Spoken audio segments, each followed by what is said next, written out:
ধূমপান মদ্যপান স্বাস্থ্যের পক্ষে ক্ষতিকর। Smoking and alcohol consumption is injurious to health. It causes cancer. Haunted Histories, যার পরদে পরদে রহস্য।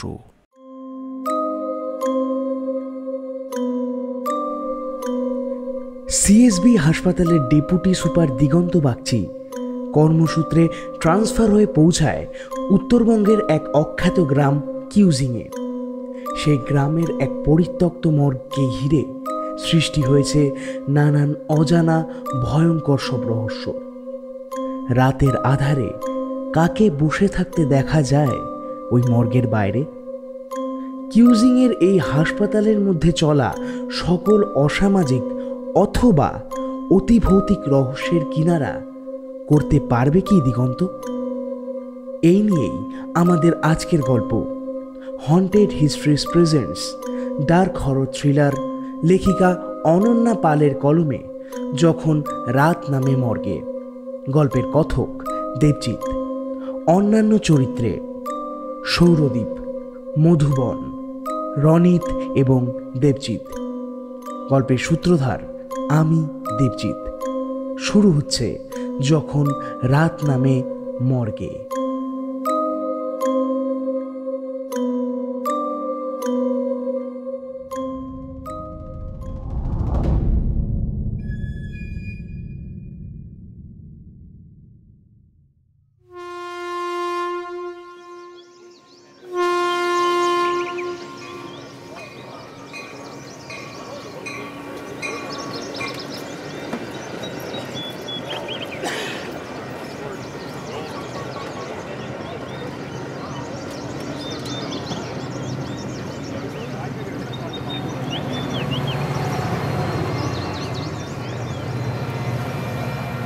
তখন ভোর 5টা।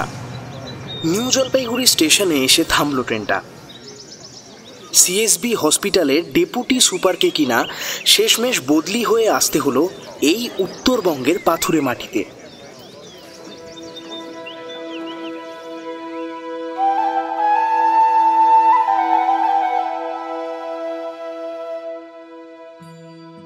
এই পাহাড়ের বুকে গড়ে ওঠা ছোট্ট প্রত্যন্ত গ্রামের সরকারি হাসপাতালে আমাকে বদলি করা হয়েছে। হ্যাঁ, হয়তো চাকরি জীবনের বাকিটা সময় এই পাহাড়ের বুকেই কাটাতে হবে আমাকে। এই পাহাড়, জঙ্গল আর এখানে চা বাগানে কর্মরত সহজ সরল দরিদ্র মানুষগুলোর মাঝেই। প্রথম দিকে কোনোভাবেই এই ট্রান্সফারের অর্ডারটা মেনে নিতে পারছিলাম না। কি করেই বা মেনে নিতাম? জীবনের 25 বছর অতিক্রান্ত করেছি ওই সিএসবি হসপিটালে। প্রাণের চেয়েও প্রিয় ছিল এই হসপিটাল আমার কাছে, আমার দ্বিতীয় বাড়ি। কিন্তু দিনের পর দিন ধরে যে দুর্নীতি, চোরা কারবার চলে আসছিল, সেটাই যে আর মেনে নিতে পারছিলাম না আমি। বহুবার স্বাস্থ্য আধিকারিকদের কাছে অভিযোগ জানানোর পরেও কোনো কাজ হয়নি। অভিযোগ জানানোর অপরাধে শেষ পর্যন্ত কিছু উপরতলার মানুষের করুণা বর্ষিত হয় আমার উপর। সিএসবি হসপিটাল থেকে বরাবরের জন্য মুক্তি দিয়ে দেওয়া হয় আমাকে। রাতারাতি আমাকে বদলি করে পাঠিয়ে দেওয়া হয় উত্তরবঙ্গের এক প্রত্যন্ত গ্রাম কিউজিংয়ে, এখানকার ম্যাংগ্রো সুপার স্পেশালিটি হসপিটালে। এই হসপিটালের ডেপুটি সুপারের পদে বহাল করা হয়েছে আমাকে।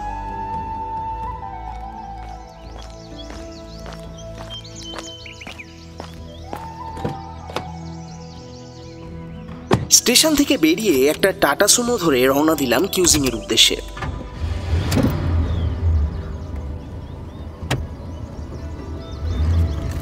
এনজিপি থেকে বেরিয়ে মেলি চেকপোস্ট, সেখান থেকে গাড়ি বদল করে রাভাংলা হয়ে পৌঁছাতে হবে কিউজিং।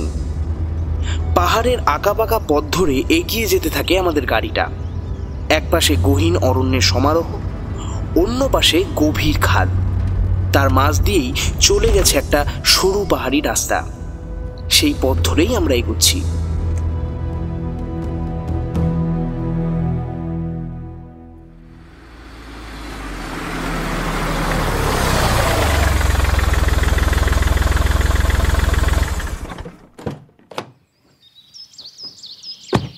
দুপুর 3টে নাগাদ গাড়ি কিউজিংয়ে এসে পৌঁছায়। আমাকে নিতে এসেছে একটি বছর 20 যুবক। সে যে এখানকার স্থানীয় সেটা তাকে দেখেই বোঝা যায়। গায়ে একটা সোয়েটার, মাথায় পাহাড়ি টুপি, চোখে মুখে পাহাড়িয়ত্বের ছাপ সুস্পষ্ট। আমাকে দেখে হাসি মুখে এগিয়ে এসে সে বলল, আপনি ম্যাকব্রু হাসপাতালের নতুন ডেপুটি সুপার তো স্যার? কলকাতা থেকে যারা আসার কথা ছিল। হ্যাঁ, আমি দিগন্ত বাগচি, ম্যাংব্রু সুপার স্পেশালিটি হসপিটালের নতুন ডেপুটি সুপার। কিন্তু তোমাকে তো ঠিক চিনলাম না। ছেলেটি তার স্বভাবসিদ্ধ হাসি বজায় রেখেই বলল, সাবজি, আমি তুবা। পলাশবাবু আছেন না, হ্যাঁ, উনি আমাকে পাঠালেন আপনাকে গেস্ট হাউসে নিয়ে যাওয়ার জন্য। আপনি আপনি চলুন আমার সাথে। ও আচ্ছা আচ্ছা, পলাশবাবু উনি তোমাকে পাঠিয়েছেন? আচ্ছা, চলো তবে।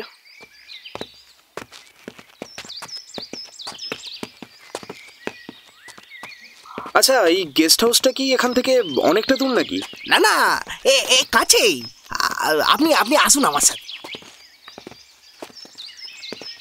মিনিট 10 হাঁটার পরেই একটা বিশাল প্রাসাদ গোছের সাহেবী কায়দায় তৈরি বাড়ির সামনে এনে আমাকে দাঁড় করালো তুবা।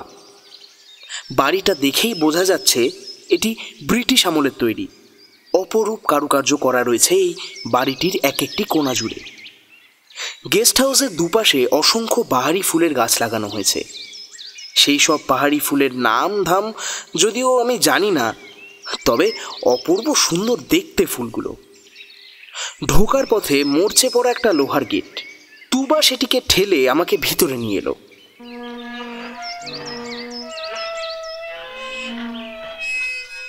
হসপিটাল থেকে আপনার থাকার ব্যবস্থা এখানে করা হয়েছে সাবজি। আমি সারাটা দিনই থাকবো, কিন্তু রাতের বেলায় আমি আবার বাড়ি ফিরে যাব সাবজি। খাওয়া দাওয়া নিয়ে কোনো চিন্তা করবেন না, সব আমি নিজে হাতে করে দেব। ঘরের ঝাড়পোছ, সাফাই, কাপড়া ধুলাই, বাজার করা, হ্যাঁ, সব কিছু আমিই করে দেব। একটানা কথাগুলো বলে একটু থামলো তুবা। আমি হালকা হেসে বললাম, বাপরে বাপ, তুমি এত কিছু পারো বুঝি? তা বেশ ভালো ব্যাপার। আচ্ছা, এখন তবে আমার জন্য 1 কাপ কড়া করে চা করো তো, ঠান্ডায় জমে যাচ্ছি একেবারে। জি জি, আপনি আপনার ঘরে গিয়ে একটু হাত মুখ ধুয়ে নিন। হ্যাঁ, আমি ততক্ষণে আপনার চা আর কুছ খানা বানিয়ে আনছি সাবজি। এই বাড়িতে তো প্রচুর ঘর আছে বলে মনে হচ্ছে, তা আমার জন্য কোন ঘরটা নির্দিষ্ট করা হয়েছে? এই দেখুন সাবজি, আসল কথা বলতেই তো ভুলে গেছি। আপনি ওই ওই 2 তলায় উঠে একদম যে প্রথম ঘরটা দেখতে পাবেন, সেটাই হচ্ছে আপনার থাকার ঘর। হ্যাঁ, আর ওই ঘর থেকে কাছের পাহাড়গুলো না সাবজি একদম সাফ দেখা যায়। তাই ওই ঘরটাকেই আপনার জন্য একদম সাফ সুতরা করে রেখেছি। আচ্ছা, বেশ।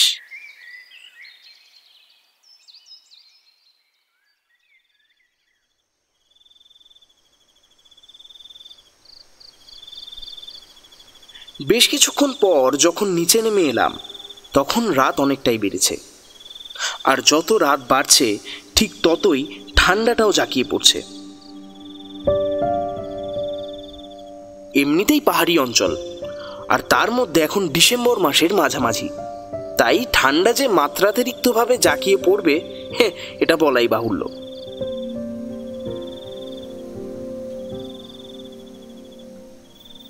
গেস্ট হাউসটি লোকালয়ের একদম শেষ প্রান্তে অবস্থিত হওয়ার জন্য আশেপাশের লোকজনের কোলাহল সেইভাবে কর্ণগোচর হয় না। চারপাশটা কেমন যেন শুনশান, নিকষ কালো আধারে চেয়ে রয়েছে। আর তার মাঝেই ব্রিটিশ আমলের এই প্রাসাদের ন্যায় বাড়িটি যেন একটি দানবীয় রূপ নিয়ে তার অস্তিত্ব জাহির করে চলেছে। খুব দূর থেকে কেবল ভেসে আসে ঝিঝি পোকার ডাক। বসার ঘরের একটা জায়গায় আগুন জ্বালানোর ব্যবস্থা করা হয়েছে, আর তার ঠিক সামনে বসে আমি, আর অন্য পাশে তুবা রান্না করছে। দেশি মুরগির ঝোল আর গরম ভাত, এই শীতে যেন একেবারে অমৃত। মাঝে মধ্যে আগুন পোহাতে পোহাতে চায়ের কাপে চুমুক দিয়ে বললাম, আচ্ছা তুবা, এই তুমি অনেক বছর ধরে এই বাড়ির দেখাশোনা করছো, তাই না? তুবা রান্নাঘরে সবজি কাটতে কাটতে উত্তর দেয়। তা বলতে পারেন সাবজি, ওই বছর 10 হবে। আপনার আগেও অনেক ডাক্তারবাবু, সুপার অনেকেই এসে এখানে থেকে গেছেন। আগে তো হাসপাতালে তেমন কেউ আসতো না, খালি পারাথা বলতে পারেন। লেকিন সরকার ওটাকে সুপার স্পেশালিটি হসপিটাল করে দেওয়ার পর থেকেই নতুন যন্ত্রপাতি, দাওয়াই, এইসব জিনিসগুলো বেশি পরিমাণে থাকার জন্যই আজকাল এখানকার সব লোকেরা ওখানেই ইলাজের জন্য যায় আর কি। আচ্ছা, বুঝলাম। এই বাড়িটাকে তো দেখে ব্রিটিশ আমলের বলেই মনে হচ্ছে। এই অঞ্চলে বুঝি আগে সাহেবদের বাস ছিল? হ্যাঁ সাবজি, এই বাড়িটা পেহলে ওই ব্রিটিশ সাহেব মর্গান রবার্টসন বলে এক ডাক্তার সাহেব কা ছিল আর কি। বিদেশ থেকে তিনি সিকিমে সেইবার ঘুমনে আসেন আর কি। তখন এই অঞ্চলে না আছে ভালো ডাক্তার, না আছে ইলাজের কোনো রকম ব্যবস্থা। হ্যাঁ, উনি সেই সময় অনেক টাকা খরচ করে সাধারণ মানুষদের চিকিৎসার জন্য তৈরি করেন এই রবার্টসন সুপার স্পেশালিটি হসপিটাল, যা আজ ম্যাংগ্রো মাল্টি সুপার স্পেশালিটি হসপিটাল বাবু। আচ্ছা, তাহলে সেই সময় এই বাড়িটা ওই সাহেব তৈরি করেছিলেন, তাই তো? হ্যাঁ, ও হাসপাতালে দেখাশোনা করার কাম তো রবার্টসন সাহেব এখান থেকেই করতে চেয়েছিলেন, আর তাই তখন এই বাড়িটা ওই সাহেব তৈরি করেন। কিন্তু সেই সব কিছু বেশি দিন ভোগ করতে পারেননি ব্রিটিশ সাহেব। শোনা যায় একদিন রাতে শহর থেকে গাড়ি করে পাহাড়ি পথ ধরে ওই বাড়ি ফেরবার সময় ব্রেক ফেল করে ওনার গাড়িটা, খাইমে পড়ে যায়। সেখানেই সব শেষ। আস্তে আস্তে হাসপাতালে ডাক্তারদের সংখ্যাও কমে আসতে থাকে। দাওয়াই নেই, ইলাজ নেই। গরিব মানুষগুলো বিনা ইলাজে বহু মানুষ মারা গেছে বাবু। এইভাবেই আস্তে আস্তে পরিত্যক্ত হয়ে ওঠে ওই হাসপাতাল। আচ্ছা, বুঝলাম।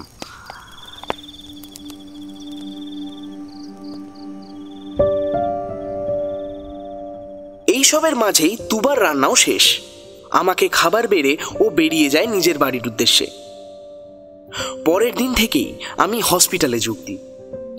সেভাবে দেখলে খুব একটা বেশি দূর নয় হাসপাতালটা, হাঁটা পথেই ফিরে আসা যায়। গেস্ট হাউস থেকে বেরিয়ে ডান দিকের একটা সরু পথ চলে গেছে জঙ্গলের পাশ দিয়ে। সেই পথ ধরেই সোজা এগিয়ে এলেই রাস্তার দুপাশে শাল সেগুনের ভিড়, আর তার মাঝেই এই বিশাল বড় ম্যাংগ্রো মাল্টি সুপার স্পেশালিটি হসপিটাল। এখানে সারাদিন প্রচুর মানুষের আনাগোনা আছে।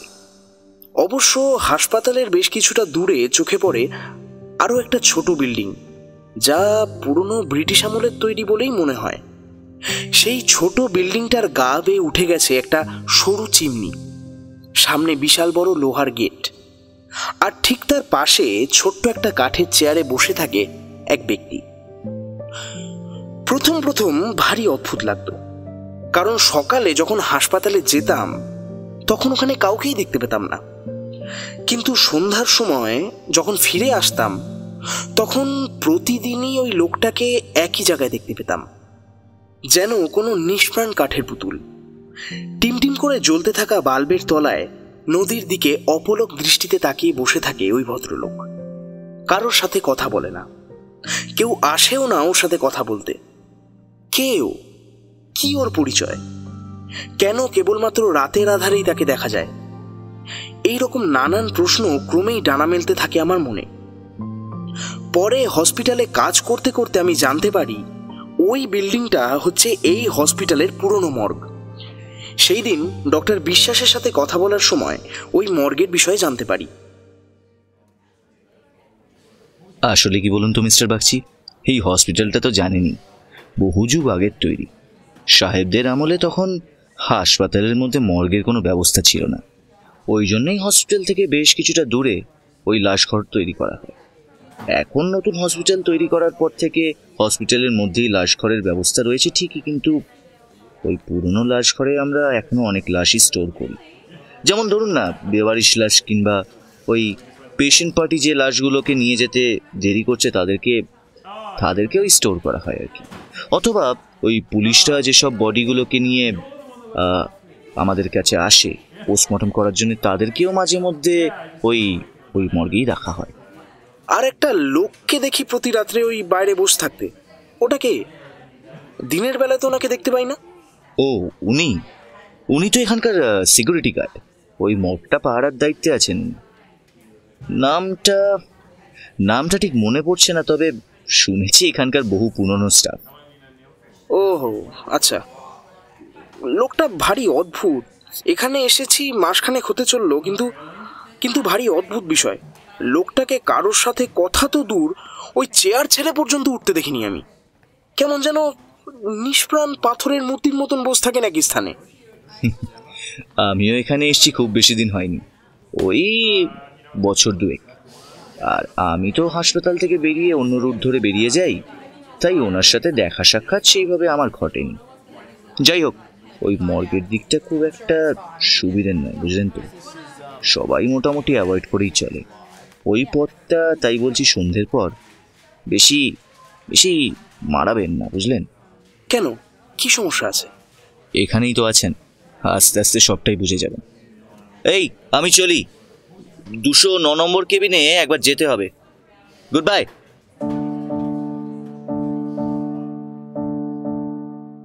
এই বলে সেখান থেকে ডক্টর বিশ্বাস চলে গেলেন। ডক্টর বিশ্বাসের শেষের বলা কথাটা কেমন যেন রহস্যজনক বলে মনে হলো আমার। মর্গের এই রাস্তায় কি এমন আছে যে সহজে কেউ ওই পথ মারায় না? আর ওই ভদ্রলোকই বা কেবলমাত্র রাতের আধারেই কেন ওখানে বসে থাকেন? মনের মধ্যে হাজারো প্রশ্নের ঝড় উঠেছে। এই হাসপাতালের মধ্যে সবটাই বড্ড বেশি রহস্যময়। প্রয়োজন ছাড়া কেউই কারোর সাথে সেইভাবে কথাটুকুও বলে না। তাই হাসপাতালের নানান বিষয় সম্পর্কে অনেক কিছু জানার ইচ্ছা থাকলেও কিছুই জেনে উঠতে পারি না। এই ঘটনার বেশ কিছুদিন পর রাতে খাবার টেবিলে তুবাকে জিজ্ঞেস করলাম,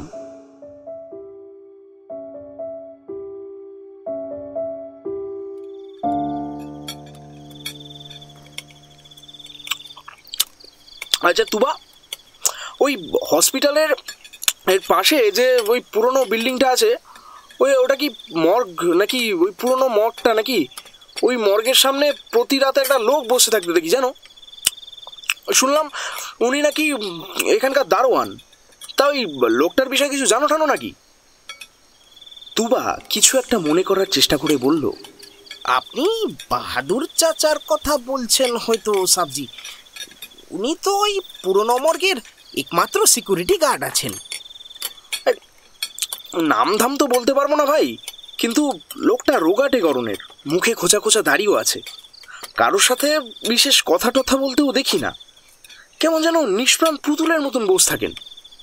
এই শীতের অন্ধকারের মধ্যে কেমন চুপচাপ করে বসে থাকেন, যেন আগুন জ্বালাতেও তো দেখি না কখনো। তুবা এবার কিছুটা আফসোসের সুরেই বলল, আর কি বলবো সাবজি, বাহাদুর চাচা বহুত আচ্ছা আদমি থা। হ্যাঁ, হাসি খুশি স্বভাবের ছিলেন, কিন্তু বছর 3 আগে মানুষরা যে এতটা আঘাত পেল, তারপর থেকেই ও এসা হো গিয়া। কারোর সাথেই আর মেলামেশা করেন না, চুপচাপ থাকেন, আর বাইরেও সেভাবে বেরোন না। শুধু ওই সূরজ ডুবে যাওয়ার পর ওই মর্গের নাইট ডিউটির কাজে বের হন আর কি। কেন, 3 বছর আগে ওনার সাথে কি ঘটনা ঘটেছিল যে এইভাবে উনি নিষ্প্রাণ মানুষে পরিণত হয়েছেন? বাহাদুর চাচার এক বিটিয়া ছিল, ঝিমলি। বয়স ওই 14-15 হবে। বাপের একমাত্র আদরের বিটিয়া। হ্যাঁ, বাহাদুর চাচার পত্নী এক কঠিন বিমারিতে আক্রান্ত হয়ে হাসপাতালে ভর্তি হয়েছিলেন। তারপর কি জানি কি হলো, অপারেশন থিয়েটারেই নাকি মারা গিয়েছিলেন উনি। তখন ওই বাহাদুর চাচার যে বিটিয়া, ও 7 বছরের। মা মোরা মেয়েটাকে একা হাতে বড় করে তোলে বাহাদুর চাচা। এইভাবেই বেশ দিন কাটে। আমাদের সবার মাঝে বড় হতে থাকে ঝিমলি। হ্যাঁ বাবু, পড়াই লিখাই মেয়ে ছোট থেকেই বড্ড ভালো ছিল মেয়েটা। স্বপ্ন দেখতো বড় হয়ে একদিন ডাক্তার হবে এই হাসপাতালের। बहादुर चाचा वही अस्पतालेर वार्ड बॉय का काम करतो। बहादुर चाचा का तब सपना था क्या वो একটাই মেয়েকে ডাক্তার বানাতে হবে, কিন্তু ওদের বাপ বেটির কপালে সুখ বেশি দিন সইল না। 3 সাল পহলে ঝিমলির ব্রেস্ট ক্যান্সার ধরা পড়ে, আর সেটাই এলোমেলো করে দেয় সব কিছুকে। চাচা ने अपना सब कुछ देकर इलाजेर व्यवस्था করেছিল সাহাব। ডাক্তারবাবু বলেন কেমোথেরাপি শুরু করতে হবে। মারাত্মক যন্ত্রণা সহ্য করে চলতে থাকে সেই থেরাপি।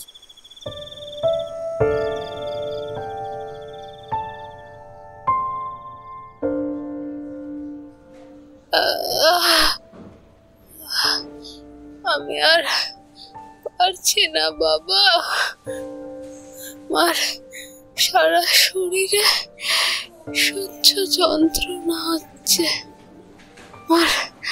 আমার খুব কষ্ট হচ্ছে। আর কিছুদিন সহ্য করে নে মা, তুই একেবারে সুস্থ হয়ে যাবি। আমি বলছি শোন আমার কথা, তুই সব ঠিক হয়ে যাবে তোর। কিন্তু সব থেরাপি করা অনর্থক হবে। আমি জানি আমি কোনোদিনও সুস্থ হব না। আমার জন্য দিনরাত পরিশ্রম করে তুমি যে অসুস্থ হয়ে পড়ছো বাবা। আমার পাগলি মা, তোর জন্য জীবনের সব যন্ত্রণা, সব কষ্ট হাসি মুখে সহ্য করতে পারি রে মা। ডাক্তারবাবুরা তো বলেছেন, হ্যাঁ রে মা, ডাক্তারবাবুরা বলেছেন একটা অপারেশন করতে হবে খালি, ব্যাস তারপরেই তুই সুস্থ হয়ে উঠবি ঠিক আগের মতো। তুই চিন্তা করিস না মা, তোর বাবা আছে, সব ঠিক করে দেবে তোর বাবা। ডুকরে কেঁদে ওঠে ঝিমলি ওর বাবার মুখে মাথা গুজে। বাহাদুর চাচার চোখ দিয়ে অনবরত আঁসু পড়ছে। বাহাদুর চাচা বেশি টাকা উপার্জনের জন্য ওই সুভা ওয়ার্ড বয় আর রাত মে সিকিউরিটি গার্ডের কাম করত। উধার ঝিমলির কেমোথেরাপি চলতে থাকে। অসহ্য যন্ত্রণা সহ্য করে নেয় মেয়েটা ওর বাবার মুখের দিকে চেয়ে। শহর সে ডাক্তারবাবুরা আসেন অপারেশনের জন্য, কিন্তু সেই অপারেশন যে ঝিমলির জীবনে কাল হয়ে দাঁড়াবে সেটা আর কে জানত। অপারেশন করা হয় ঠিকই, কিন্তু সেই অপারেশন সফল হয় না। ইনফেকশন ছড়িয়ে পড়ে ওর সারা শরীরে। ডাক্তাররা জানায় ওকে ওই শহর থেকে চিকিৎসা করলে বাঁচানো সম্ভব নয়, দিল্লি নিয়ে যেতে হবে ওকে। তার চিকিৎসার জন্য খরচ কম করে 4 লক্ষ টাকা। হ্যাঁ, মাথায় বাজ ভেঙে পড়ে বাহাদুর চাচার। এত টাকা কাহা সে লায়েগা ও? অভাবের সংসারে মেয়ের চিকিৎসার জন্য এর মধ্যেই বাড়ি ঘর সব বন্ধক দিয়েছে। ওর কাছে যে আর কিছুই নেই যা ও বিক্রি করে কিংবা বন্ধক দিয়ে এত টাকা জোগাড় করতে পারবে। ঝিমলি কিছু মুখে না বললেও তার বাবার এই অসহায়তা ঠিকই বুঝতে পারছিল। তাই ওর বাবাকে সকল সমস্যা থেকে মুক্তি দেওয়ার জন্য চরম পথ বেছে নেয় মেয়েটা। আমার জন্য আর কষ্ট করো না তুমি বাবা, তোমার মেয়ে এবার সব ঠিক করে দেবে। তোকে আমি ঠিক সুস্থ করে তুলবো, দেখিস মা, দেখিস। হ্যাঁ, আমি দেখছি কারোর কাছ থেকে কিছু টাকা ধার করা যায় কিনা। তোর বাবা ঠিক কোন না কোনো ব্যবস্থা করবে, দেখিস মা। আমার উপর ভরসা কর একটু। মারে তোর খুব কষ্ট হচ্ছে আমি জানি, একটু সহ্য কর না মা, একটু সহ্য কর। আমার আর কোনো যন্ত্রণা থাকবে না বাবা, তুমি অত ভেবো না। তুমি এবার এসো, অনেক রাত হলো, সাবধানে বাড়ি ফেরো কেমন? আর হ্যাঁ, রাতে খাওয়ার পর প্রেশারের ওষুধটা খেয়ে নিও, ঠিক আছে? নিজের খেয়াল রেখো কেমন? সোনা মা আমার নিজের শরীর খারাপ, তাও বাপের শরীরের খেয়াল রাখছিস। হ্যাঁ, তুই শুধু ভালো হয়ে ওঠ মা, দেখবি দেখবি তোর বাপ এমনিতেই সুস্থ থাকবে। যাই হোক, তুই তুই ঘুমিয়ে পড় মা, আমি আমি আসি তবে। হ্যাঁ, আসি।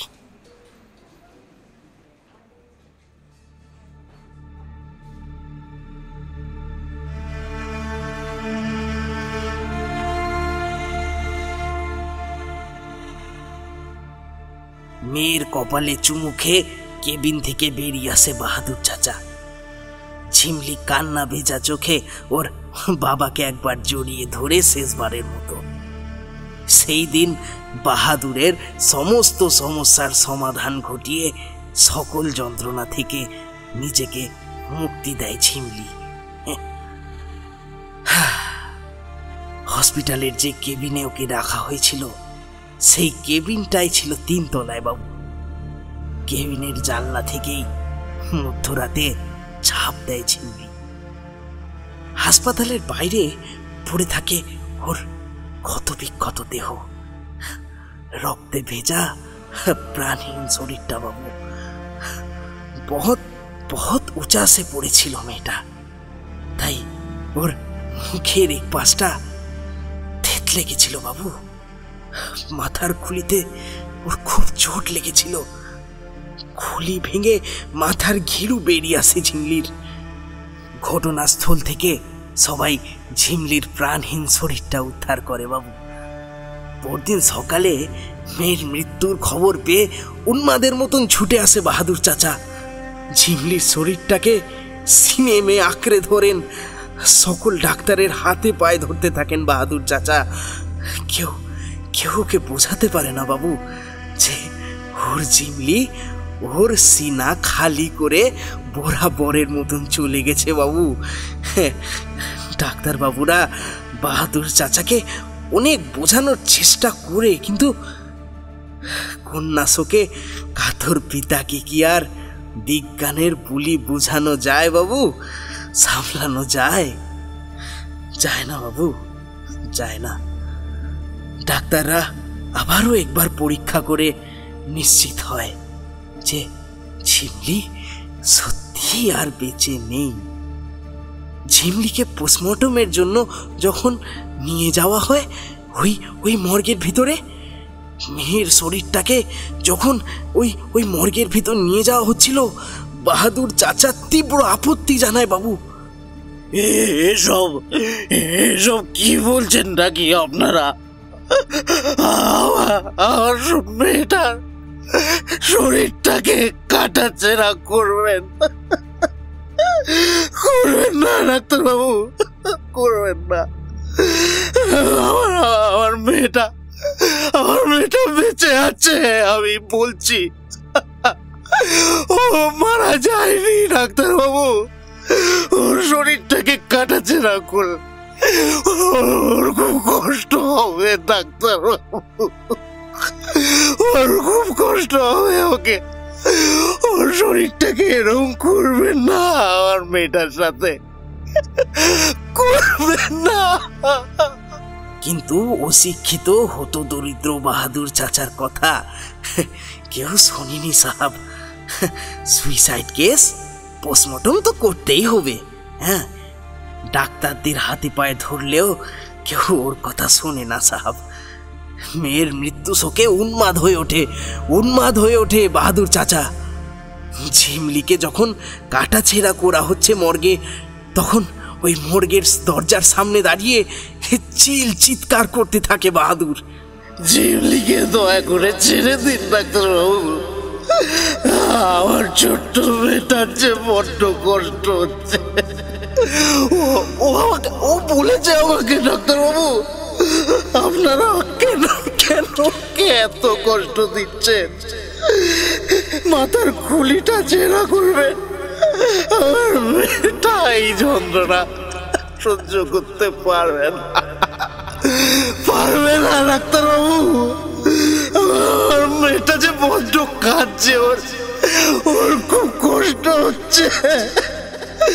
বাবুরা, বাবুরা, আমি হাত জোর করে বলছি, আমার মেয়েটাকে ছেড়ে দিন, আমার মেয়েটাকে ছেড়ে দিন। পোস্টমর্টমের পর ঝিমলির শরীরটাকে বাহাদুর চাচার হাতে তুলে দেওয়া হয়। বাহাদুর চাচা কিন্তু ঝিমলির মুখাগ্নি করেনি। হ্যাঁ, উনি বরাবর একই কথা বলেছেন যে ঝিমলি বেঁচে আছে। ঝিমলির মৃত্যুর কোনো হতাশা ওনার মধ্যে লক্ষ্য করিনি বাবু, বরং উনি সারাদিন বসে থাকেন ওই মর্গের গেটের বাইরে।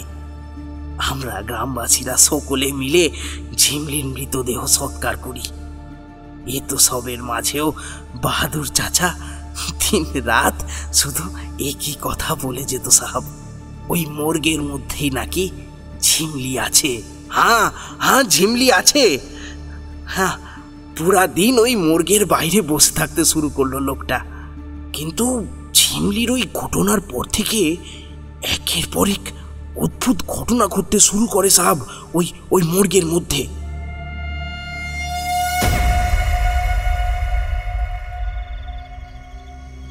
কেমন অদ্ভুত ঘটনা? রাতের বেলায় যে ডাক্তার ওখানে পোস্টমর্টম কিংবা অন্য কাজে যায়, তাকেই নাকি আর খুঁজে পাওয়া যেত না সাহাব।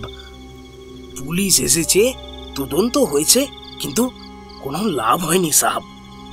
দিন চারেক পর মর্গের বাইরে পাওয়া যেত তাদের পচা গলা, ক্ষত বিক্ষত শরীর সাহাব। পুলিশের লোক বিষয়টা ভালোভাবে তদন্ত করে দেখার জন্য রাতের বেলায় ওদের লোকদের রেখে যেত ওই মর্গের সামনে পাহারা দেওয়ার জন্য। তাদের সাথেও ঠিক একই ঘটনা ঘটে সাহাব। প্রথমে নিখোঁজ এবং তার ঠিক 4-5 দিনের মাথায় ওই তাদের পচা গলা, ক্ষত বিক্ষত শরীর পাওয়া যেত মর্গের বাইরে। কিন্তু কে এসব ঘটাচ্ছিল তার কোনো কুল কিনারা কেউ করতে পারেনি।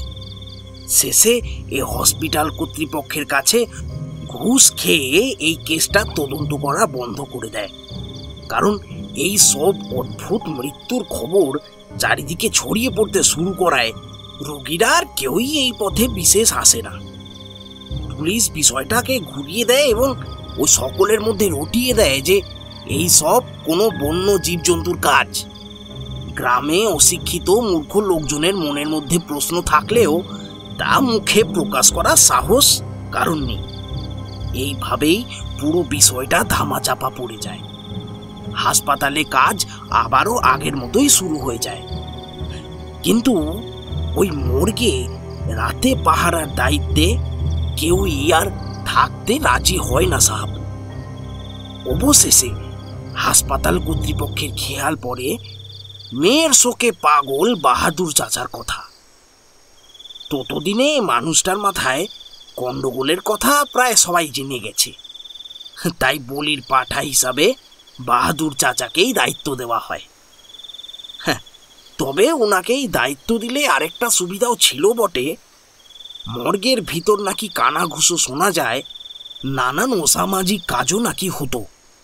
সেই বিষয়ে কেউ আর কিছু জানতেও পারবে না, আর বেতনও খুব বেশি দিতে লাগবে না। এই সব চিন্তা করে ভাবনা করে বাহাদুর চাচাকেই ওই কাজটা দেওয়া হয়। প্রতি রাতে মর্গ পাহারা দেওয়ার নাইট ডিউটি শুরু করেন বাহাদুর চাচা। তা ওনার সাথে কোনো অদ্ভুত ঘটনা ঘটেনি এরপর? না সাবজি, অদ্ভুতভাবে ওনাকে নাইট ডিউটি দেওয়ার পর থেকে ওই মর্গের ভিতরে আর কোনো অস্বাভাবিক মৃত্যু ঘটেনি। সব কিছু স্বাভাবিক হয়ে যায় আগের মতোই।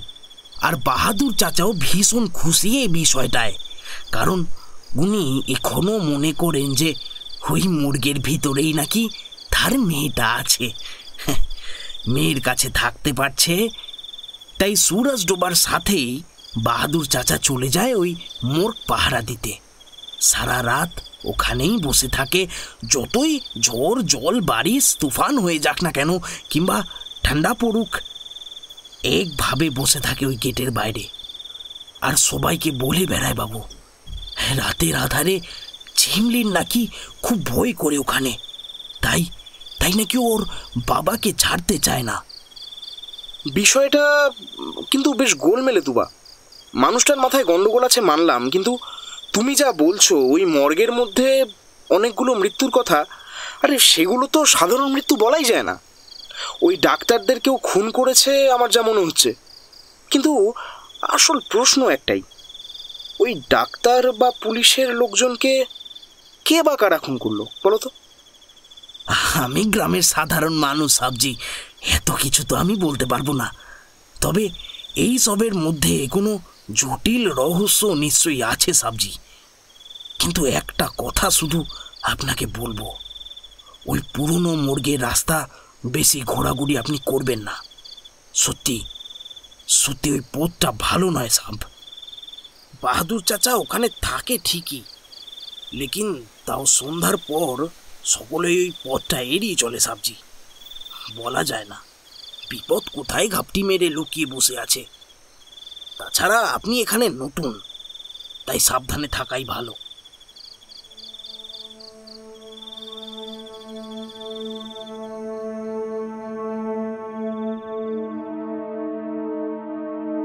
আমি মুখে শুধু বললেও মনে মনে একটা ভাবনা ভর করলো। এই হাসপাতালের পুরনো মর্গের মধ্যে কোনো না কোনো রহস্য লুকিয়ে আছে। যদি একবার জানতে পারতাম ওই মর্গের মধ্যে কি এমন চলছে যার জন্য এতজন মানুষকে খুন হতে হলো, কে করলো এই খুনগুলো।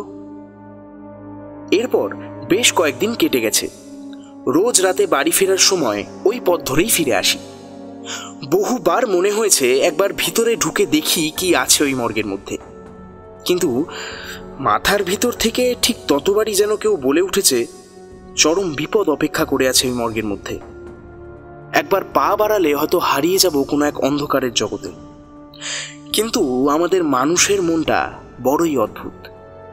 আমাদেরকে ঠিক যে যে কাজ করতে মানা করা হয়, আমাদের মন চায় ঠিক সেই নির্দিষ্ট কাজটাই করে দেখতে। এই মন বারবার চায় কোনো দুঃসাহসিক অভিজ্ঞতার সম্মুখীন হতে, আর কৌতূহল তাকে সম্মুখীন করে এক মহা সর্বনাশের সামনে। হসপিটালে কাজ করছি মাস 3 হয়ে গেছে। সেদিন হসপিটালের কাজ সেরে ফিরতে বেশ রাত হয়েছিল।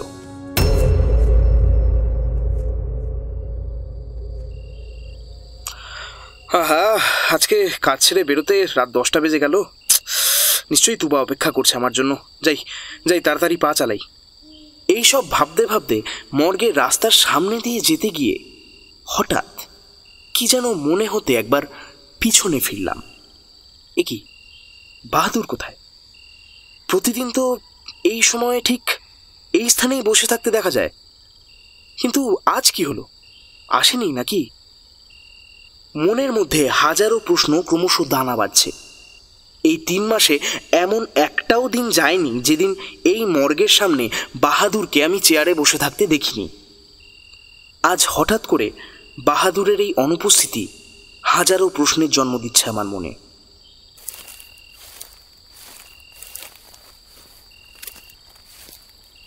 কিছুটা এগিয়ে মর্গের গেটের একদম সামনে এসে দাঁড়ালাম। মর্গের কাঠের দরজাটা সামান্য ফাঁক করা রয়েছে, আর তার মধ্যে থেকে বেরিয়ে আসছে মায়াবী নীলচে আলো। এতদিন এই পথ ধরে যাচ্ছি, কখনো তো এই দরজাটা খোলা থাকতে দেখিনি। তবে কি ভেতরে কেউ প্রবেশ করলো? কিন্তু এত রাতে কে ঢুকবে? একবার ভেতরে কি দেখব? মনের মধ্যে একটা চাপা উত্তেজনা বারবার গা ঝাড়া দিয়ে উঠছে। তার সাথে একটা চাপা ভয় কাজ করছে আমার মধ্যে। দরজার ভিতর থেকে বেরিয়ে আসা ওই নীল আলো যেন কোনো মায়াজালে আবদ্ধ করতে চাইছে আমাকে। নিজের মুখটা বাড়িয়ে দরজার ফাঁকা অংশ থেকে ভিতরের কিছু দেখার চেষ্টা করতেই যাচ্ছিলাম, হঠাৎ কাঁধে কারো শীতল স্পর্শ অনুভব করে চমকে উঠলাম। ফিরে দেখি বাহাদুর। সামনে একটা কালো চাদর মুড়ি দিয়ে দাঁড়িয়ে রয়েছে সে। একটা মাংকি টুপি পরে থাকার জন্য তার মুখটা ভালোভাবে বোঝা যাচ্ছে না এই অন্ধকারে। কি দেখছেন সাবজি? আপনি এত রাতে কি করছেন এখানে? ও আপনি, আসলে এই পথ দিয়ে প্রতিদিন রাত্রে ফেরার সময় আপনাকে দেখি তো, তাই আর কি। কিন্তু আজ দেখতে না পেয়ে একটু কৌতূহল হয়েছিল আর কি, তাই এগিয়ে এসেছিলাম। ও আচ্ছা আচ্ছা, কিন্তু আমার যে মনে হলো আপনি যেন ওই দরজা দিয়ে কিছু দেখার চেষ্টা করছিলেন। হ্যাঁ, মানে দরজাটা খোলা রয়েছে এত রাতে, কেউ কি ভেতরে প্রবেশ করলো নাকি, এই জন্য একটু এগিয়ে এলাম। দেখতে চান সাবজি ভেতরে কারা আছে? হ্যাঁ, আর তারা কি করছে এত রাতেই মর্গের ভিতর? কথাটা বলেই অদ্ভুতভাবে হাসতে লাগলো বাহাদুর। আমার মনে এক দুর্নিবার আকর্ষণ কাজ করছে। জানতেই হবে যে কি আছে ওই মর্গের ভিতরে। এত রাতে সত্যি কি কেউ এসেছে এই মর্গে? যদি এসেও থাকে তবে কেন এসছে তারা? এই লোকটা যখন নিজে থেকেই আমাকে ভিতরে যেতে বলছে, তবে কি একবার যাব? একবার না হয় গিয়ে দেখি, চক্ষু কর্ণের বিবাদ ভঞ্জনও হয়ে যাবে। আর তুবা কি রহস্যের কথা বলছিল, বেআইনি কাজ চলে নাকি এই মর্গের ভেতর, সেটা সত্যি কিনা সেটাও তো দেখতে পাবো। কি হলো সাবজি, দাঁড়িয়ে রইলেন যে? যাবেন না আমার সঙ্গে ভিতরে? চলুন চলুন, আমি যাচ্ছি। আমি চলে যাচ্ছি বাহাদুরের সাথে কোনো এক দুর্নিবার টানে। আমার একবারও মনে পড়ল না দুবার বলে দেওয়া সেই সতর্কবাণীর কথা। মোহচ্ছন্নের মতো বাহাদুরের পিছু পিছু হাঁটতে থাকলাম।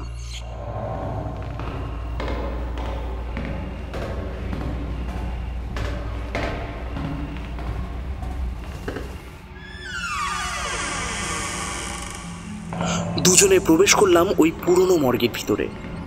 চারিদিকে অন্ধকার, তার মধ্যেই মায়াবী নীলচে আলোর হালকা রেশ যেন চারিদিককে ঘিরে রেখেছে। বরফের মতন শীতল চারিপাশ। নিস্তব্ধ এই মর্গের মধ্যে কেবলমাত্র শোনা যাচ্ছে কয়েক জোড়া বুট জুতোর আওয়াজ, যার একটা আমার, অপরটা বাহাদুরের। ভ্যাপসা পচা দুর্গন্ধ বাতাসে, বাতাস যেন ভারী হয়ে উঠছে ক্রমশ। আমি গন্তব্যহীনের মতো কেবল হেঁটেই চলেছি বাহাদুরের সাথে। সামনে বিশাল এক সিঁড়ি, সেটা দিয়ে উঠে যায় বাহাদুর। আমিও তাকে অনুসরণ করি। কিন্তু এ কি, বাহাদুর কোথায় গেল? আমি দোতলায় উঠে এদিক ওদিক তাকিয়ে বাহাদুরকে খোঁজার চেষ্টা করি, কিন্তু কোথায় বাহাদুর? ওই ঘুটঘুটে অন্ধকার মর্গের মধ্যে আমি সম্পূর্ণ একা। বাহাদুর, বাহাদুর, কোথায় গেলে তুমি? বাহাদুর! আমার বুকের মধ্যে এত কষ্ট হচ্ছে কেন? বাতাসে এই পচা দুর্গন্ধ আমি যে আর সহ্য করতে পারছি না। আর এক মুহূর্ত না, আর এক মুহূর্ত এখানে নয়। আমি বাড়ি ফিরবো, এক্ষুনি বাড়ি ফিরে যাব। সিঁড়িটা কোথায়? হ্যাঁ, এক্ষুনি তো এই পথ ধরেই এলাম। এর মধ্যে সিঁড়িটা উধাও হয়ে গেল কোথায়? বিশাল করিডোরে আমি একা দাঁড়িয়ে। হঠাৎ কাঁধের কাছে কারো হিমশীতল নিঃশ্বাস অনুভব করলাম। কে? এই শীতেও ঘামে ভিজে উঠেছে আমার সারা শরীর।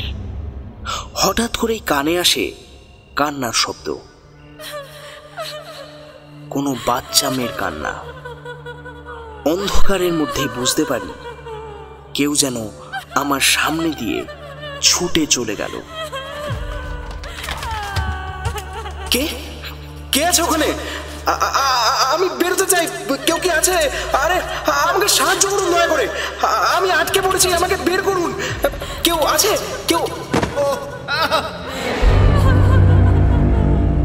আমার পা দুটো ধরে কেউ যেন হিড় হিড় করে টানতে টানতে নিয়ে যাচ্ছে আমায়। বাঁচার জন্য আত্মচিৎকার করতে থাকি, কিন্তু সেই বৈশাচিক শক্তি টেনে হিচড়ে আমার শরীরটাকে সিঁড়ি দিয়ে টেনে তুলতে থাকে 3 তলায়।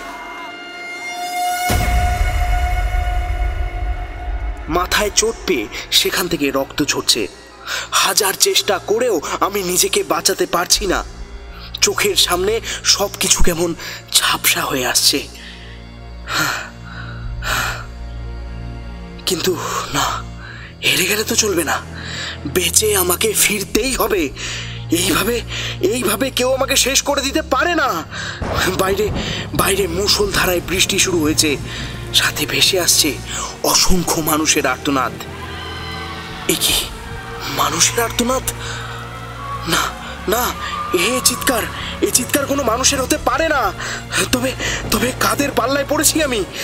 নিজের শরীরের সবটুকু শক্তি দিয়ে ইষ্টনাম জপ করতে করতে ধাক্কা দিলাম সেই ছায়ামূর্তিকে। কোনো মতে উঠে প্রাণপণ ছুটতে শুরু করলাম। যে করেই হোক আমাকে বাঁচতে হবেই, আর এই অভিশপ্ত মঠ থেকে আমাকে বেঁচে ফিরতে হবে। দূরের একটা ঘরের আলো বাইরে এসে পড়েছে। নিশ্চয়ই ওই ঘরে কেউ আছে, সে নিশ্চয়ই আমাকে সাহায্য করবে। এই ভেবে আমি ছুটে যাই, এক ধাক্কায় দরজাটা খুলে ভিতরে প্রবেশ করি। সামনে একটা বেড, আর সেই বেডটাকে ঘিরে দাঁড়িয়ে রয়েছে 3 জন ডাক্তার। প্রত্যেকেরই মুখ ঢাকা, সামনে একটা মৃতদেহ শোয়ানো। হয়তো কারো পোস্টমর্টেম হচ্ছে। ঘরের ভেতরে পচা দুর্গন্ধে বমি উঠে আসছে আমার, কিন্তু উপায় নেই, এদের কাছে সাহায্য চাইতেই হবে। মিনিট খানেক হলো এই ঘরের মধ্যে প্রবেশ করেছি আমি, কিন্তু এই ডাক্তারদের যেন তাতে কোনো হেলদোলই নেই। এমন ভাব যেন আমার অস্তিত্ব এরা টেরই পাচ্ছে না। ভিতর থেকে ওনাদের কিছু কথা আমি শুনতে পাই। ওই 3 জন ডাক্তারের মধ্যে কেউ একজন যেন বলে উঠল, আচ্ছা শুন, আজ রাতের মধ্যেই কিন্তু এই লাশটার শরীর থেকে কিডনিটাকে আলাদা করে স্টোর করার ব্যবস্থা করতে হবে। কাল সকাল হলে এটাকে পাঠিয়ে দিতে হবে শিলিগুড়িতে। আরে সব কাজ হয়ে যাবে, চিন্তা করিস না। টোটাল 8টা কিডনি ফ্রিজ করে রাখা হয়েছে, কাল সবগুলো পাঠিয়ে দিতে পারলেই কাজ শেষ। কিন্তু এভাবে যে দিনের পর দিন আমরা বেওয়ারিশ লাশ তো বটেই, তাছাড়া সাধারণ পেশেন্ট যারা এখানে ট্রিটমেন্ট করানোর জন্য আসছে তাদের ভুলভাল চিকিৎসা করে অপারেশনের বাহানা দেখিয়ে এদিক ওদিক করে যে কিডনি নিয়ে নিচ্ছি, এটা যদি একবার জানাজানি হয় তবে এখানকার সাধারণ মানুষ কিন্তু আমাদের আস্থা রাখবে না সন্দীপ। আরে চাপ নিচ্ছিস কেন? তোরা মন দিয়ে কাজটা কর, বাদ বাকি সব ডক্টর বক্সির ওপর ছেড়ে দে। সাধারণ মানুষ তো দূরের কথা, পুলিশও আমাদের কিছু করতে পারবে না। ওপর মহলে সব কিছু জানানো আছে। বাবা, এই বেআইনি অর্গান পাচারের চক্র জাল বহুদূর অব্দি ছড়ানো, বুঝলি? শুধু এই উত্তরবঙ্গেই নয়, কলকাতা সহ আরো ভারতের নানা প্রান্তে এই অর্গান পাচারের চক্রের জাল ছড়ানো রয়েছে। এই শোন, কি ভাবছিস? এই যে কিডনি পাচার করে মাসে কোটি কোটি টাকা আমরা কামাচ্ছি, সেই সব কিছু জানে না প্রশাসন? সব কিছুর হিসেব আছে ওদের কাছে। এর থেকে কিছু লাভের গুলো ওদেরকে দিয়ে দিলেই সব কাজ শেষ। সব চুপচাপ। টাকার কাছে জানবি কালো কাপড়ে মোড়া থাকে ওই আইনের 2টো চোখ। নে, আর বেশি বকবক করিস না, কাজ শেষ কর। ওই যে কয়েক বছর আগে রে, আমাদের হাসপাতালের ওই ওয়ার্ড বয়, কি বেশ যেন নাম, বাহাদুর না কি একটা, ওর মেয়ের তো ব্রেস্ট ক্যান্সার ধরা পড়লো। মেয়েটা তো সেরেই উঠছিল, ডাক্তার চৌধুরী নিজেই ওর ট্রিটমেন্ট করছিলেন। বেচারা কষ্টের সৃষ্টি টাকাও দিচ্ছিল রে। বাট ওই সামান্য টাকা আমাদের কি হয় বলতো? বক্সি তো কত করে বললেন যে পেশেন্টকে হাতে রাখো, মেয়েটার ট্রিটমেন্টের জন্য আরো কিছু টাকা আমরা বার করে নিই, কিন্তু কে শুনে কার কথা? নায়ের প্রতিমূর্তি গিরির করছিল না ডক্টর চৌধুরী, তাই তো ওনাকে কার্শিয়াংয়ে কোন একটা হাসপাতালে ট্রান্সফার করে দিলেন। তারপর মেয়েটার একটা ভুলভাল অপারেশন করতে হবে বলে ওর বাবাকে জানিয়ে দেওয়া হলো। আমি নিজেই তো ছিলাম ওই অপারেশনে। প্রায় ধরো 1 লক্ষ টাকা চার্জ করা হয়েছিল বাহাদুরের থেকে, কিন্তু দুর্ভাগ্যবশত ইনফেকশন ছড়িয়ে গেল। ভেবেছিলাম আমাদের সাপের বর হলো, চিকিৎসা বাবদ আরো বেশ খানিক টাকা চুষে নেওয়া যাবে ব্যাটার থেকে, কিন্তু কোথায় কি, সারা মেয়েটা তো সুইসাইড করে নিল। একেবারে ঝামেলা শেষ। অনেকটা ইনফেকশন ছড়িয়ে গেছিল, তার জন্যে হার্টটা আমরা নিতে পারিনি, কিন্তু কিডনি সেটা তো নিতে পেরেছিলাম। ওদের এই সব কথা শুনে পাথরের মূর্তির মতন স্থির হয়ে দাঁড়িয়ে রইলাম, যেন মাথায় আগুন জ্বলছে। এরা এইসব কি বলে যাচ্ছে? তার মানে এই হাসপাতালে অর্গান পাচার হয়। যে জালের হদিস দিগন্ত কলকাতায় ওর নিজের হাসপাতালে পেয়েছিল, এই একই জাল এখানেও নিজের বংশ বিস্তার করেছে। দুর্নীতিগ্রস্ত এই লোভী ডাক্তারে ভরে গেছে চারিদিকে। এখানেই মেরে শেষ করে দেব এই জীবন্ত শয়তানগুলোকে। ওই ডাক্তারগুলোর ওপর ঝাঁপিয়ে পড়ে হ্যাচকা টান দিয়ে মুখের ওপর থাকা মাস্কটা সরিয়েই কেঁপে উঠলাম। ডক্টর বক্সি, আমাদের গাইনোকোলজিস্ট ডিপার্টমেন্টের হেড। আপনি এখানে কি করছেন? এই প্রশ্নটা তো আমার আপনাকে করা উচিত ডক্টর বক্সি। আপনাদের লজ্জা করে না বেআইনি পথে অর্গান পাচার করতে? হ্যাঁ, আপনাদের সবাইকে আমি পুলিশের হাতে তুলে দেব। মর্গের মধ্যে আপনারা নিজেদের যে বেআইনি ব্যবসা ফেঁদে বসেছেন, সেই সব কিছু আমি সবাইকে জানিয়ে দেব। আপনি ভুল করছেন মিস্টার বাগচি। আজ পর্যন্ত কেউ আমাদের টিকিটুকুও ছুঁতে পারেনি, আর আপনি দুদিন এখানে এসে নিজেকে কেউ কেটা বলে মনে করছেন নাকি? আমাদের ব্যবসা বন্ধ করিয়ে দেওয়ার হুমকি দিচ্ছেন আপনি? আপনার মতন কত ডেপুটি সুপার এলো গেল, আর এখানে আমাদের হুমকি দিতে এসছেন আপনি? এই শুনুন, আপনি কি ভাবছেন বলুন তো? হ্যাঁ, আপনি আমাদেরকে ভয় দেখাবেন আর আমরা ভয় পেয়ে যাব? হ্যাঁ, আপনি আমাদের সমস্ত কারসাজি ধরে ফেলেছেন, আমাদের ব্যবসার কথা জেনে ফেলেছেন, তারপর আমরা এত বোকা যে আপনাকে আমরা বাঁচিয়ে রাখবো? কি কি বললেন আপনি? কেন মিস্টার বক্সি, অনুপমের কথা আপনি শুনতে পাননি? আমরা এখানে আপনাকে খুন করব, সিম্পলি মার্ডার। তারপর এইখানে বাক্সগুলোতে কত কিডনি, লিভার এসব দেখছেন তো? তেমনি একটা বাক্সের মধ্যে আপনার কিডনি, লিভার এগুলো বন্দি হয়ে থাকবে। এমনিতেই এই মর্গে কেউ তেমন আসে না, সবাই ভূতের ভয় কেঁপে ওঠে। তাই আপনাকে এখানে মেরে শেষ করে দিলেও না কেউ দেখতে আসবে, না কেউ জানতে আসবে। বিশ্বাস করুন। আপনারা এমনটা করতে পারেন না, কিন্তু এমন আপনারা কি অমানুষ? হ্যাঁ, কি বলেছে আমরা মানুষ? হ্যাঁ, আমরা মানুষ নই তো, আমরা হলাম নরপিশাচ। আর আমাদের মতো নরপিশাচ এই পৃথিবীটাতে ছেয়ে গেছে, বুঝতে পেরেছেন আপনি? স্যার, আপনি বলেছেন না আমরা এমনটা করতে পারি না, আমরা সব পারি। এই তো আমাদেরকে একজন নরপিশাচ বলছিল, সেও আপনার মতো আমাদের আসল রূপটা দেখে ফেলেছিল। যে ঠিক করতাম, বলুন তো রোগটাকে শেষ করে দিতে হলো তো। আরে এখনো তো তারই পোস্টমর্টম করছিলাম। হ্যাঁ, আমরাই করছিলাম গো। আপনি তো কোন মুড়ে ঢুকে গেলেন। হ্যাঁ, কিন্তু ভয় নেই, কিছুক্ষণের মধ্যেই আপনারও সেই অবস্থা করবে যেটা ওর করেছি। কাকে খুন করেছেন আপনারা? বলুন বলুন। এই মর্গের বাইরে যে দারওয়ানটা বসে থাকতো, বাহাদুর, ওকেই আমরা তিনজনে মিলে শেষ করে দিয়েছি। সালা আমাদেরকে ভয় দেখাচ্ছিল, ঠিক আপনারই মতো। আমাদের খেয়ে পড়ে বেঁচে আছে আর আমাদেরকেই পুলিশের হাতে ধরিয়ে দেবে। এইসব কি মানা যায় বলুন তো? আমার পায়ের তলার মাটি যেন কেঁপে উঠল মুহূর্তের মধ্যে। কি বলছে কি এরা? বাহাদুরকে এরা খুন করেছে? তাহলে গেটের বাইরে আমার সাথে কার দেখা হলো? কে আমাকে ভেতরে নিয়ে আসলো? এই কে আছিস? এই সালাকে ধর, একে বেশিক্ষণ বাঁচিয়ে রাখাটা ঠিক হবে না আমাদের জন্য।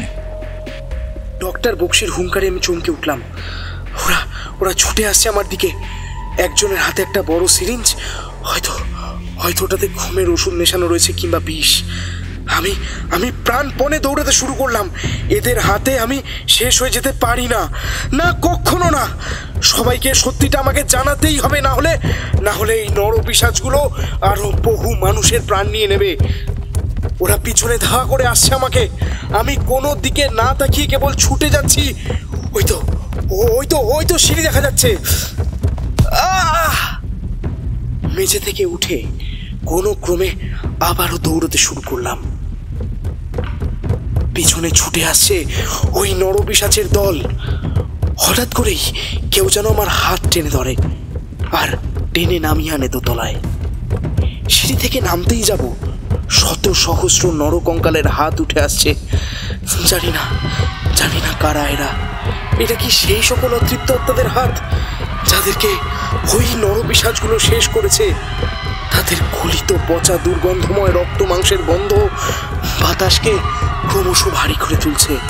আমি দৌড়াচ্ছি, কোনোভাবেই থামা যাবে না। এই মৃত্যুপুরী থেকে মুক্তি আমাকে পেতেই হবে। দূরে দেখা যাচ্ছে আলোর বিন্দু। হয়তো ওটাই বাইরের সেই বাল্বের আলো যা দরজার ফাঁক দিয়ে এসে পড়েছে ভিতরে। হঠাৎ করে কোনো কিছুতে একটা হোঁচট খেয়ে মাটিতে লুটিয়ে পড়লাম। মাথায় অসম্ভব ব্যথা করছে। ক্ষত স্থানটাকে চেপে ধরলাম যন্ত্রণায়। রক্ত গড়িয়ে পড়ছে সেই স্থান থেকে। ওই পিশাচের দল তাড়া করে আসছে আমার পিছনে। জ্ঞান হারানোর ঠিক আগের মুহূর্তে আমার মনে হচ্ছে আমাকে ঘিরে রয়েছে বেশ কতগুলো ছায়ামূর্তি। বুজে আসা চোখের পলক যথাসম্ভব খুলে রাখার চেষ্টা করছি আমি। ঝাপসা চোখে দেখলাম দরজার সামনে দূরে একটা নীলচে আলো। দেখতে পেলাম সেটা ক্রমশ এগিয়ে আসছে আমার দিকে। যতই এগিয়ে আসছে সেটা ক্রমশ তা একটা বাচ্চা মেয়ের আকার ধারণ করছে। বাচ্চাটার ঠোঁটে মৃদু একটা হাসির রেশ। ওর চোখ দুটোতে লুকিয়ে রয়েছে অসংখ্য যন্ত্রণা। বুক ফাটা কষ্টে আমার দিকে তাকিয়ে মেয়েটা মৃদু হাসছে। নিজের সর্বশক্তি দিয়ে চিৎকার করার চেষ্টা করছি। যদি একবার সেই চিৎকার বাইরের কারো কানে যায় তবে কি এ যাত্রায় বেঁচে যাব? বাঁচার জন্য শেষ চেষ্টা করে গলা দিয়ে একটু শব্দ বের করতে পারলাম না। এখানেই তবে সব শেষ। এই প্রেতেদের হাতেই আমাকে মরতে হবে। সেই বাচ্চা মেয়েটি একবার চিৎকার করে ওঠে, বাবা, বাবা, দরজা খোলো। যেন সেই মুহূর্তেই সম্বিত ফেরে আমার। দেখি সেই বাচ্চা মেয়েটা আমার দিকে তাকিয়ে হাসছে আর মেয়েটির চোখ থেকে গড়িয়ে পড়ছে জলের কণা। আধ বোঝা চোখে দেখছি দরজার সামনে দাঁড়িয়ে রয়েছে বাহাদুর। কিন্তু এটা কি করে হতে পারে? আগেই ওকে মৃত অবস্থায় দেখেছি আমি। তাহলে কে এটা? ওরা আমাকে বাঁচতে দিল না সাবজি, বাঁচতে দিল না। আমার মেয়েটাকে তো ওরা আগেই শেষ করেছিল, আজ আমাকেও শেষ করলো। কিন্তু আপনাকে বাঁচতে হবে, সবাইকে সত্যিটা জানাতে হবে সাবজি, সত্যিটা জানাতে হবে। দেখলাম ডক্টর বক্সি আর যে বাকি দুজন ডাক্তার ছুটে আসছে, কিন্তু তারা কোনোভাবেই আমার কাছে এসে পৌঁছাতে পারছে না। সময় যেন থমকে গেছে ওদের জন্য। আপনি পালান সাবজি, আপনি পালান। কি অসীম শক্তি যেন আমার মধ্যে সঞ্চারিত হচ্ছে। মুহূর্তের মধ্যে আমি ছুটে বেরিয়ে যাই ওই মর্গের মধ্যে থেকে। আমার কানে তখনও ভেসে আসছে ডক্টর বক্সি আর বাকিদের চিৎকার। ডক্টর বিশ্বাসকে কল করে ঘটনাটা জানাই, আর ততক্ষণে আমিও পৌঁছে যাই থানায়। ইন্সপেক্টরকে সবটা জানাতেই সাথে সাথে আমরা চলে আসি মর্গে। মর্গে প্রবেশ করতে আমরা দেখি মেঝেতে ডক্টর বক্সি সহ বাকি দুজনের ক্ষতবিক্ষত শরীর শায়িত। ওদের কারোরই জ্ঞান ছিল না, তবে ওদের এমন অবস্থা কে বা কারা করেছে এটা আমি ভালোই বুঝতে পেরেছি। কিছুক্ষণের মধ্যেই ওদেরকে পাশের হসপিটালে ভর্তি করা হয় প্রাথমিক চিকিৎসার জন্য। তারপরেই তাদের নিয়ে যাওয়া হয় থানায়। পুলিশের জিপটা চলে গেলেও আমি পাথরের মূর্তির মতো যেন দাঁড়িয়ে রয়েছি এই অন্ধকারেই।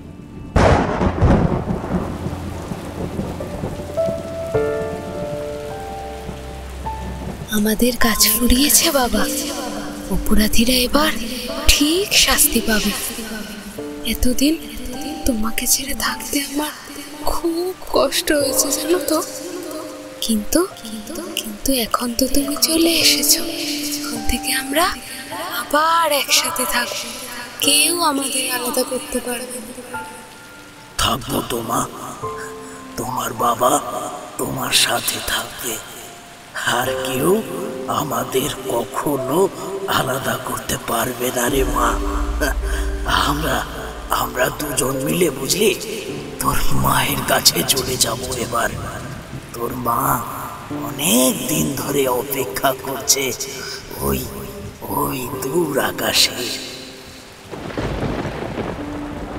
দুটো সূক্ষ্ম আলোর বিন্দু উড়ে চলেছে, হয়তো বাহাদুর আর ঝিমলির আত্মা। ছোট ছোট রূপালী আলোর কণা রূপান্তরিত হয়ে মিলিয়ে যাচ্ছে কোনো এক অসীমে। ভালো থাকোরা।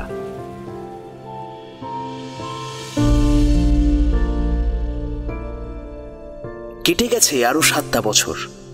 এখন একটা বাচ্চাদের অনাথ আশ্রমের দেখাশোনার কাজে বহাল হয়েছি। এই বাচ্চাগুলোর মাঝেই আজকাল ঝিমলির ওই মায়াভরা মুখটা খুঁজে পাই আমি।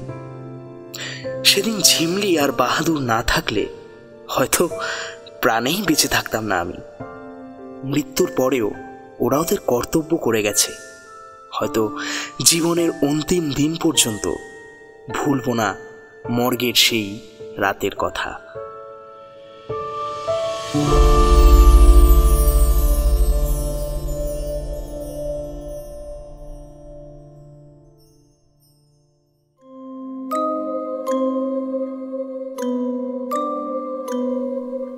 এতক্ষণ শুনছিলেন লেখিকা অনন্যা পালের কলমে যখন রাত নামে মর্গে।